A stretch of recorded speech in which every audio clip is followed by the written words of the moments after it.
अजितदादा पवार यांच्यानंतर राष्ट्रवादी काँग्रेस पक्षाच्या वारस म्हणून आणि उपमुख्यमंत्री पदाच्या प्रमुख दावेदार म्हणून ज्यांचं नाव पुढे येत आहे त्या सुनेत्रा पवार यांच्याशिवाय दुसरी सार्थ आणि योग्य निवड असू शकत नाही आहे. या संदर्भामध्ये कुणाच्याही मनात कसलीही शंका असण्याचं काहीच कारण नाही. आणि पवार कुटुंबियातून म्हणाल तर त्या कुटुंबातून सुद्धा कुठेही विरोध होण्याची शक्यता अजिबात नाही आहे. पण हा निर्णय नेमका घेणार कोण आहे? प्रश्न हा आहे की जो राष्ट्रवादी काँग्रेस पक्षाचा वारस ठरवायचा आहे, हा वारस अजितदादांचं कुटुंबीय म्हणून सुनेत्रा पवार, पार्थ पवार, जय पवार हे ठरवणार आहेत काय? का राष्ट्रवादी काँग्रेस पक्षातले स्वतःला अनुभवी ज्येष्ठ जुने जाणते नेते म्हणतात ती मंडळी वर्षा बंगल्यावर बसून सुनेत्रा पवार आणि राष्ट्रवादी काँग्रेस पक्षाचं भवितव्य ठरविणार आहेत? का शरद पवार यांच्या मार्गदर्शनाखाली संपूर्ण पवार कुटुंब बारामतीमध्ये बसून या राष्ट्रवादी काँग्रेस पक्षाचं राजकीय भवितव्य काय असावं याचा निर्णय घेतील? नेमका हा निर्णय कसा होईल आणि कुणाला बरं नेमकं सुनेत्रा पवार या उपमुख्यमंत्री सुनेत्रा पवारच असाव्यात असं सगळ्यांना वाटतंय? तर मग ही राष्ट्रवादी काँग्रेस पक्षातली जुनी जाणती अनुभवी नेते म्हणून जी मंडळी आहेत ते एवढ्या घाई गडबडीमध्ये का बरं एवढे व्याकुळ झालेले आहेत? एकीकडे सावडण्याचा कार्यक्रम आहे आणि दुसरीकडे ही जुनी जाणती स्वतःला ज्येष्ठ अनुभवी समजणारी राजकीय नेते मंडळी राष्ट्रवादी काँग्रेस पक्षाची ती देवेंद्र फडणवीसांच्या सोबत बैठका करतायत. उपमुख्यमंत्री कोणाला करायचं, ही मंत्रिपद कोणाला द्यायची या संदर्भामध्ये वाटाघाटीसाठी जाऊन बसतायत. आणि त्यामध्ये नावं तरी कोणती? ते अजितदादा पवार यांच्या राष्ट्रवादी काँग्रेस पक्षाचं नाव किंवा त्यांची विचारधारा जी त्यांची विचारधारा आहे किंवा अजित पवार यांना अपेक्षित असा जो राजमार्ग त्यावर ही मंडळी चालणार आहेत का? यांच्याकडे खरोखर पाठीचा त्यांचा ताठकाना असू शकतो का? त्याच्यातलं पहिलं नाव म्हणजे हे सुनील तटकरे यांना रायगडचं पालकमंत्रीपद मिळालं तर ते राष्ट्रवादी काँग्रेस पक्षाच्या संदर्भात कसलाही निर्णय घेऊन मोकळे नाही होणार का हो? खरं सांगा बरं, कुणाला पालकमंत्री व्हायचंय? प्रफुल्ल पटेल यांना त्यांचे सगळे हात दगडाखाली आहेत. त्यांच्याकडं ती इक्बाल मिरची पासून तर ते सगळे म्हणजे भाजपाचे अंकित म्हणून प्रफुल्ल पटेल शिवाय दुसरा व्यक्ती कोण असू शकतो? कोण काम करेल एवढं? आणि ते जर त्यांना जी महत्वाकांक्षाचे धुमारे त्यांच्या मनामधून फुटत आहेत ते म्हणजे राष्ट्रीय अध्यक्ष होण्याचं त्यांचं जे स्वप्न आहे त्याच्यासाठी या बैठका ते घेत आहेत का? आणि ते खरोखर अजितदादा पवार यांच्याप्रमाणे अगदी ताठकण्यानं शाहू फुले आंबेडकरी विचारधारा महायुतीबरोबर राहून सुद्धा अंमलात आणू शकतात का? तिसरे म्हणजे ते छगन भुजबळ, जहां नहीं चैना वहां नहीं रहना, याला फार मोठा काळ लोटलेला नाही, आणखी फार अलीकडच्याच काळामध्ये हे घडलेलं आहे. आणि अजित पवारांचे पुतळे जाळण्यापर्यंत मजल गेलेली होती आणि ज्यावेळी त्यांना मंत्रिपद पदरात पडलं त्यावेळेस त्यांचा आत्मा शांत झालेला आहे. मग आता त्यांना उपमुख्यमंत्री पदाचं स्वप्न पडत नसेल कशावरनं?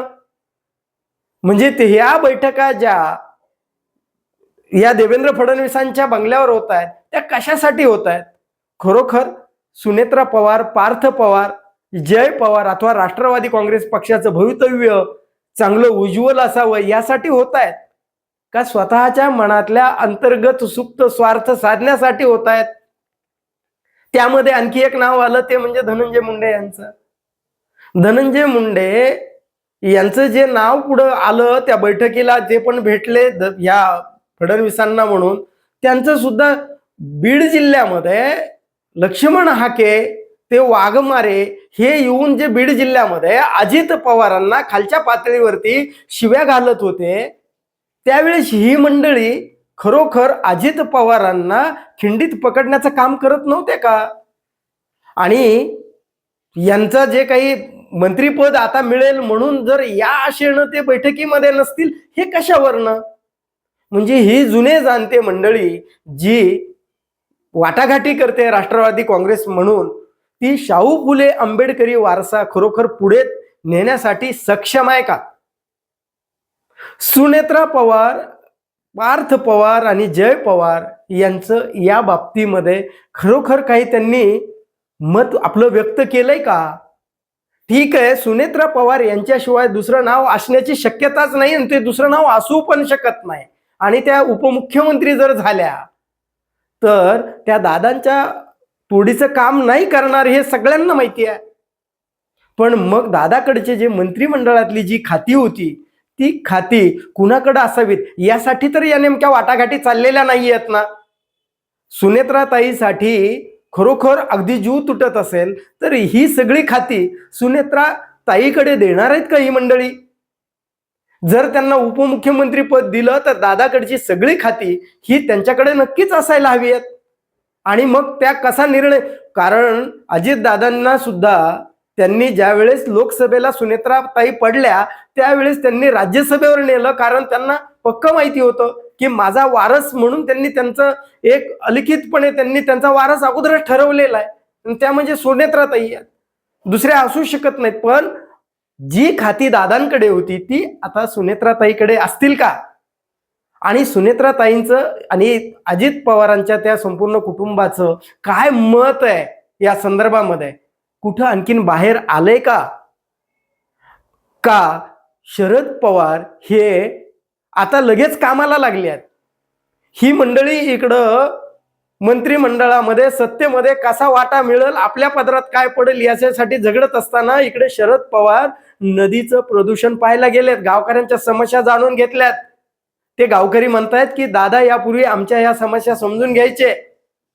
म्हणजे एकीकडे शरद पवार हे कामाला लागले आहेत तर दुसरीकडे राष्ट्रवादी काँग्रेस पक्षामधली जुनी जाणती मंडळी मात्र सत्तेचा वाटा कसा असावा या संदर्भामध्ये कामाला लागली आहेत.